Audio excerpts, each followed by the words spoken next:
Hello everybody, this is Mystic Jen, and I am here with a deck review. As promised, I am reviewing The Lost Tarot of Nostradamus. Okay, let me change this lighting a little bit.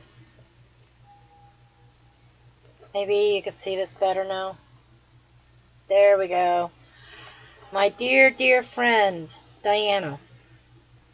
She sent me this for Christmas, and I have already opened it, so it's not an unboxing. This is just a review.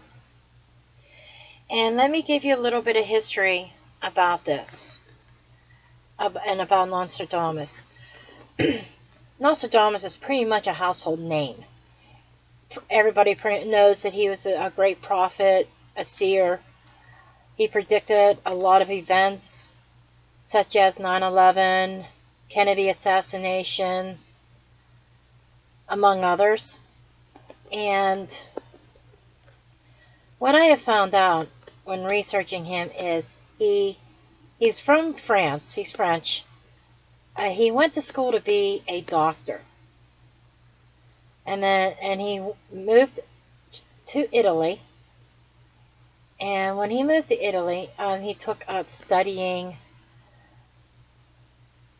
natural medicines, like plants and herbs and stuff like that. And he became interested in the occult. He started out with astrology. And as he was studying astrology, he started seeing his visions. So he started doing his scrying, and he started writing down all of his findings. And what was interesting is his first recorded accounts of anything appeared in 1555. Nostradamus died in 1566. However, his last really recording of anything was dated 1564. So there was like a 9-year period where he came up with all these predictions. Now, with that said, apparently there was a lost document, a lost book. They called it the Lost Book of Nostradamus, and it had in there a bunch of drawings. And some of the drawings resembled tarot cards. So it is theorized that he was starting his own tarot deck. Now, this book was discovered in Italy in their archives, historical archives, in 1994. There's a big documentary, like an hour and a half or 2 hours long, that appeared on the History Channel. Anyhow, John Matthews and Will Kingan here, they took his drawings, and both of these people are well known in the tarot world for developing decks and oracles. Okay, but they took Nostradamus's drawings. Due to copyright issues or something like that, they just could not take his drawings and put them on a card, per se. What they did is they photoshopped it. They scanned all his drawings. There was like 80 of them. They scanned them and did some Photoshop manipulation as far as tracing them and coloring them and stuff like that to produce this deck. Now, this is not a very expensive deck. I was surprised on Amazon. And even my friend Diana, who bought this for me, she questioned me. She says, "Are you sure that that is actually a tarot deck and not just a book?" I says, "No, it is a tarot deck with a guidebook." And I first saw this on a review from Kelly from Truth of Story on her YouTube channel. Okay, I am going to start with the guidebook. and I've been reading it. It gives a history of the life of Nostradamus, and it gives information about how they took the images and into Photoshop, and a little bit about the deck. Okay, now the deck, the suits are different. We have the suit of stars, which is equivalent to the swords. You have the suit of suns, which is equal to the wands. We have the suit of moons, which is equal to the cups, and the suit of spears, which are pentacles. Something else that's different about this deck is that and I'll show that to you when I get to the cards themselves, is that the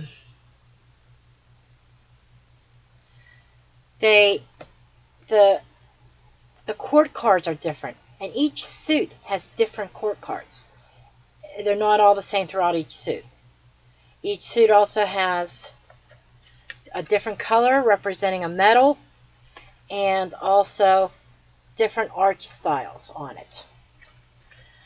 The major arcana, some of the names are the same, some of them are different, and the drawings really, some of them don't really would represent the traditional major arcana, even though the makers of the deck try to go with tradition as much as possible, but most of it is not. Now, I will state here that this is not a deck for beginners. It is a challenging deck. It's going to take some memorization, your new symbols and stuff that are not necessarily associated with, like the Rider-Waite. Very, very different. And some of the names are a little bit different also. So it does take some studying. So this is one of those decks that I personally am not taking out of the box and reading with right away. Some decks I could take right out of the box and just start reading. No problem. My Chronicles of Destiny was almost like that. I had to read a little bit. But some of my other tarot decks, I was able to read with them immediately. This is one that I'm going to study. Now, once I study this, then I am going to start using it. You'll start seeing it sometimes in my daily readings that I put up every day. I had contemplated trying to do a sample reading with this deck for the viewers to show you how it reads, but I can still do that. But you will see me looking in the guidebook for some of the meanings and then taking my intuition from there. Well, we'll see how long this video goes as to whether I am going to do that or not. Okay, but I'm going to start showing you some of the cards. Here we have the Fool.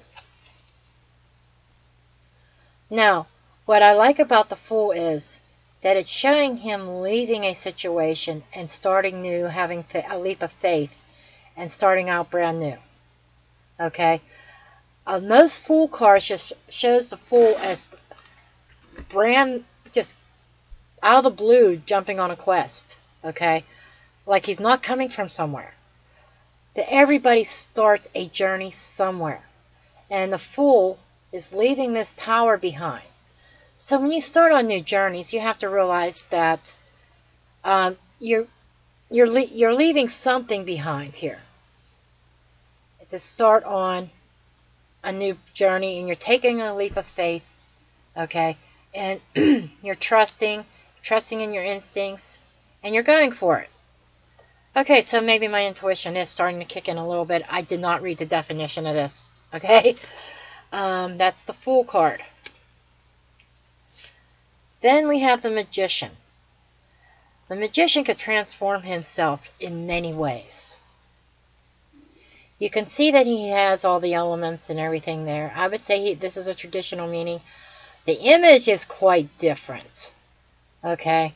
But this was Nostradamus' image of the magician. Or the magi or whatever. But they called this the magician in this deck. And again, he's got all the tools. He can manipulate things however he wants. Okay? He's the master. Ah, my cat! I hope he didn't do anything. He started walking on my keyboard. Ah, sorry about that. And it looks like I am still recording. Good. Okay. Then we have the Papus. The Papus is supposed to represent the High Priestess. Okay. With all her mysteries, her magic. To me, oh, by the way, there's the back of the deck. I love that. I look at her, and she seems so... It's like she's meditating. And she's going within, and she's... Here comes my other cat! Sorry. But she's going within and discovering things. You know, discovering the secrets of life. You know. And then we have the pregnant Empress.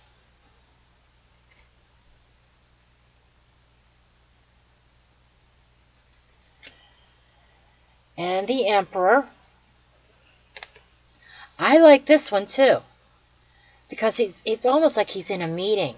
He's on his throne here and he's talking to these people, guiding them, giving them his orders. He's taking control, taking command. I'm amazing myself. I haven't even looked at the meanings of these cards yet. And then we have the Hierophant. Religious leader. Institutions. Going with the norm. Following traditions.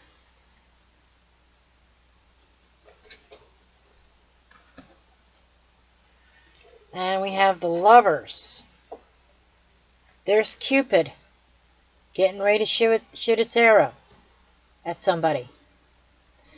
And I like this up here. It has a wheel up here. And it's almost like it's speaking destiny. Karma. This is almost like a karmic relationship in just what my intuition tells me about this card without looking up the meaning.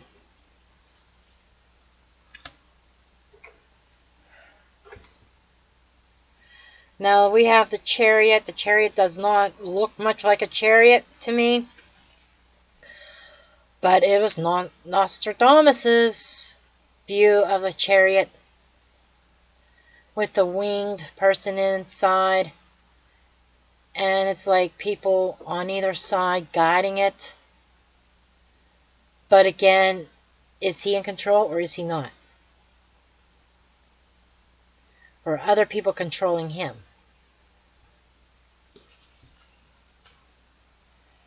And we have the Justice.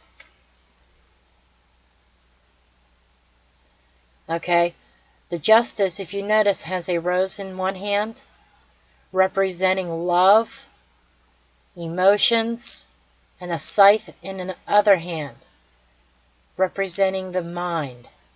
It's like the message of balance between the head and the heart, the mind and the emotions.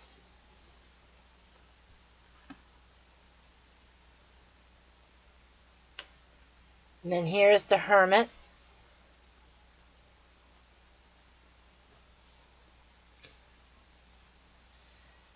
And the Fortune's Wheel.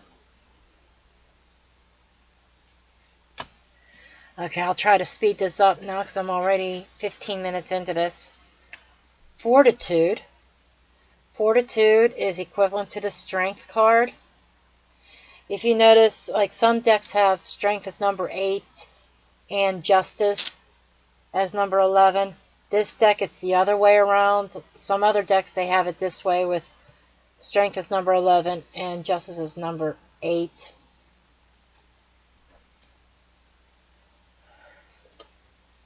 Then we have the Hanged Man.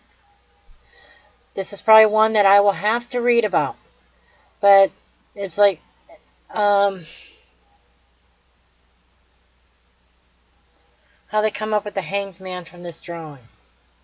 What was Nostradamus thinking about the Hangman in this drawing? Okay.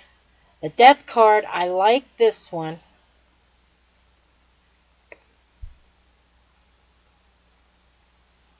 It screams transformation all over it, to me.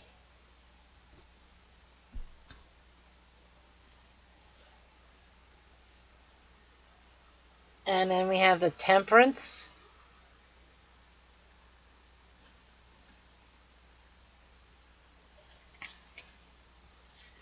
And the Devil.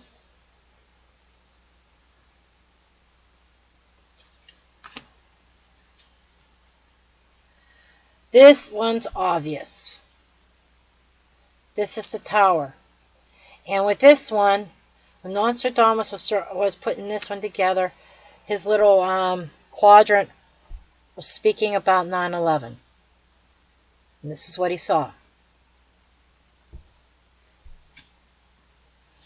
And we have the Star.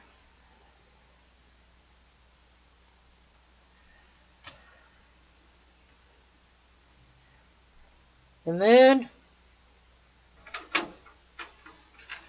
Oh, my cats are getting into all kinds of trouble right now. We have the Sun.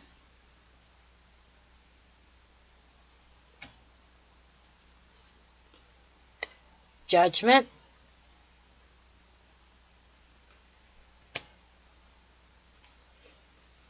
The Completed World. I guess this is supposed to represent the cup is full. You finally filled your cup of contentment and reaching a goal.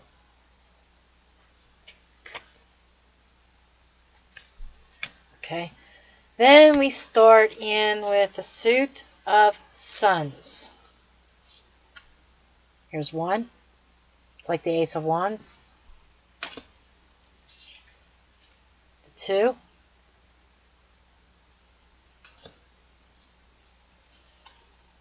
Three.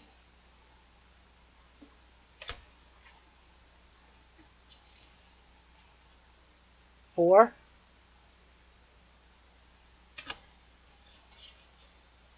5. 6. The 7.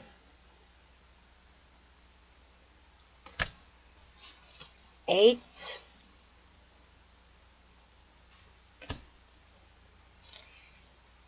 9.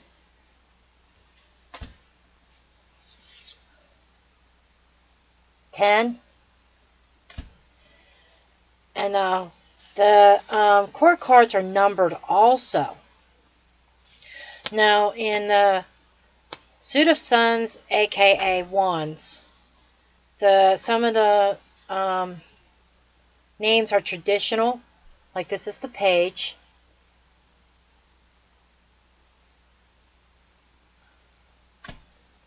This is the Knight.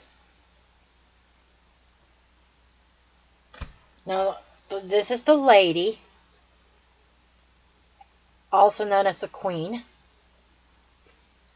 And then we got the Prince. The Prince is supposed to be a representation of the King. Okay. It's majors and one suit down.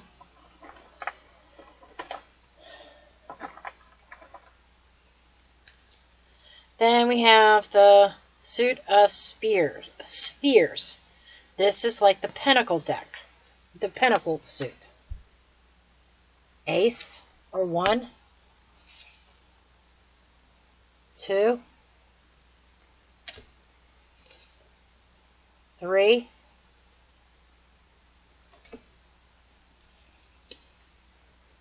4,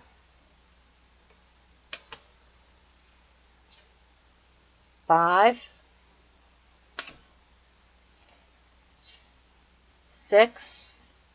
This definitely speaks about charity.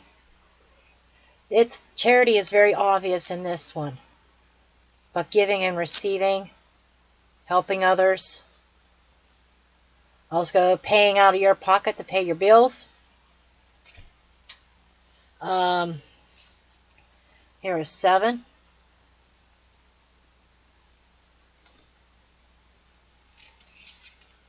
8.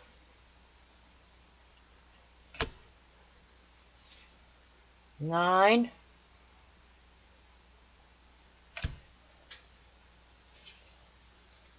10. Now here we have the court cards, which are a bit different names. As card number 11, we have the Apprentice. 12 is the Astrologer. All the decks have all the court cards have numbers throughout the deck. Then the Astronomer.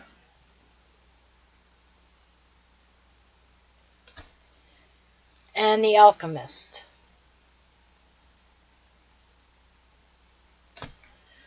Then we come into the Suit of Moons.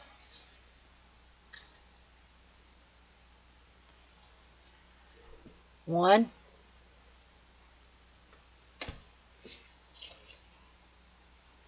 2. This does speak of commitment. Look at that ring and look at the heart.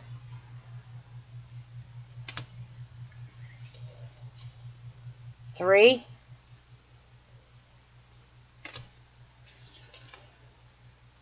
4.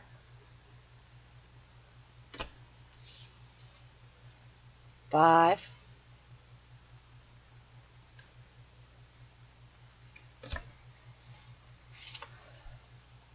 6. 7. 8. 9.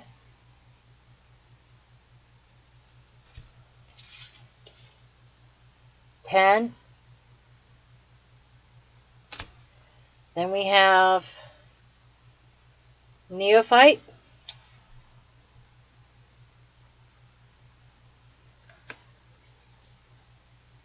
Innate.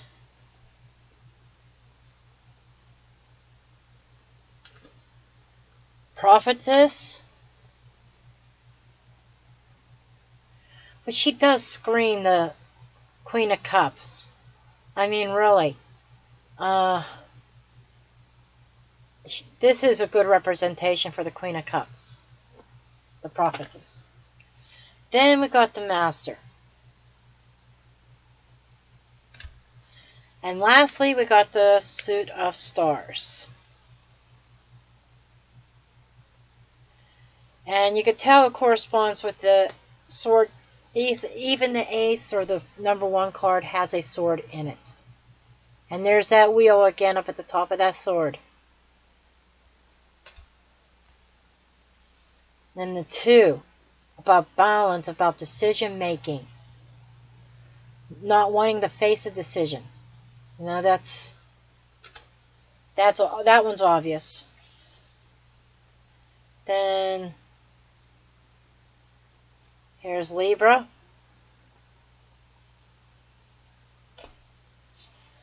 And I wanted to take note on here that this is, with this number 3, it has Libra on here, and it has the sign of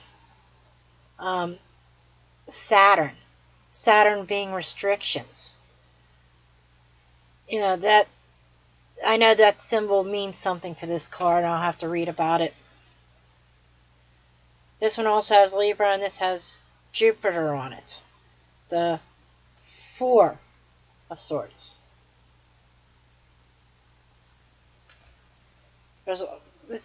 I'm just noticing that these have astrological signs on it. There's the Five of Swords.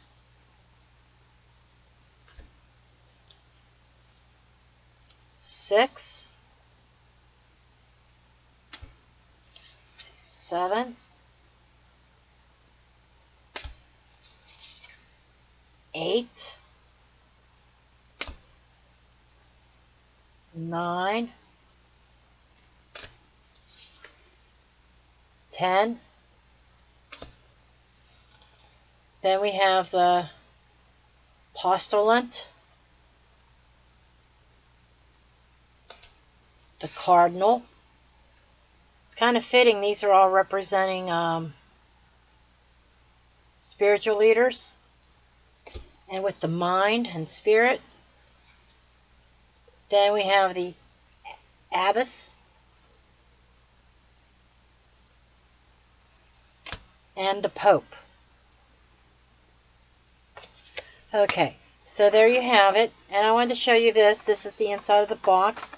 The deck you can split in two to put here, and then the book lays right up on top, and then the box lid. And this is a very heavy-duty box. I think this is a deck that I'm going to enjoy. I've seen a lot of people who had their doubts, okay, whether this is a deck that they can work with or not. Like I said, it's definitely not one for beginners. Trying to see how it shuffles. The cardstock is pretty stiff, actually. Pretty thick cardstock. And with 78 cards thick of a cardstock, shuffling is not easy.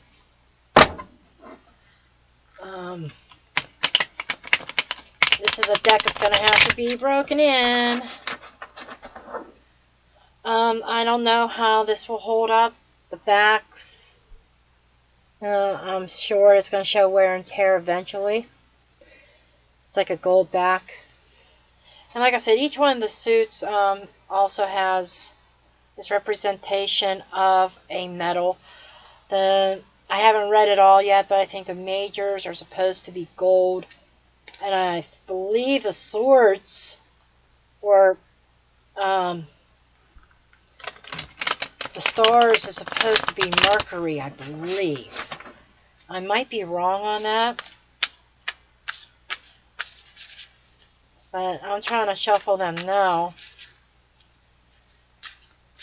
And there's some neat spreads in that book that I want to try out too. But as I feel like I can really connect with this deck. I'm so happy that Diana sent this to me.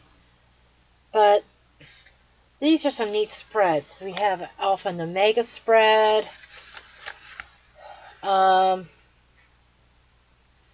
Alpha and Omega shows the development of an idea from the beginning to the end, and is particularly helpful when considering steps of a new project or an important direction in your life. I'm going to try that out. Maybe I'll put it up to shop too after I try it. And we have the Wheel of Century spread. And this one, the Wheel of Century, it crops up again and again in the Lost Book, this spread, and it's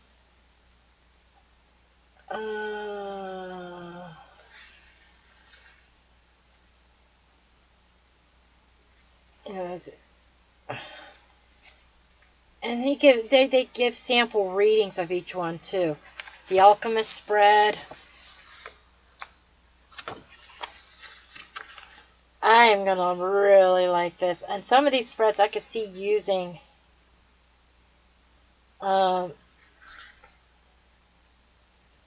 I could see using more than with just this deck. I have a notebook here that spreads that I'm interested in. I put in there, plus I also put in my own spreads that I developed on my own. And I'm going to dig into this and really start reading this. So, well, this is already half an hour. Don't think I'm going to do a sample reading with this today, because I feel like I'm connecting with the deck, but I also feel like I still need to learn more about it and learn these spreads. So I do thank you for watching, and I hope you have a wonderful day.